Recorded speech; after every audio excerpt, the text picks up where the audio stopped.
ต่อข้อสามเนาะคำถามมันก็คือเก่าเลยเนาะ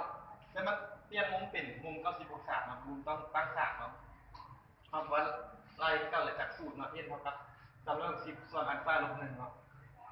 เรามาหารกันเนาะออก4ลบ1จะเท่ากับ36เลยเนาะแม่นเอามุมเขาเอาเพียง2อันเนาะประกอบกันเป็นมุม90องศาเนาะอันนี้เป็นรูปจริงเนาะก็หมายเป็น A สูตรแล้วแต่เราเนาะหมายเป็น A อย่างก็แล้วแต่มาศึกษาในกรณีที่1อันนี้รัศมีแสงอ่อนของเราสาย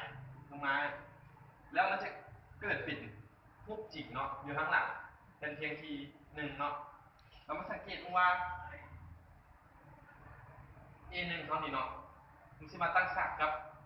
เป็นเพียงที่2เนาะมันจะเกิดเป็นรูปรวมเนาะเป็น A3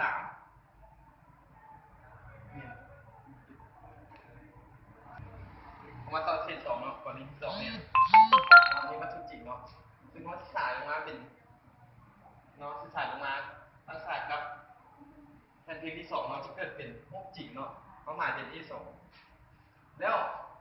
เราสังเกตว่า A2 มันตั้งฉากกับเป็นเพียงที่1เนาะแล้วมันจะเกิดเป็นรูปรวมเนาะซึ่งมันจะมาตัดกันอยู่ A3 เนาะสรุปว่า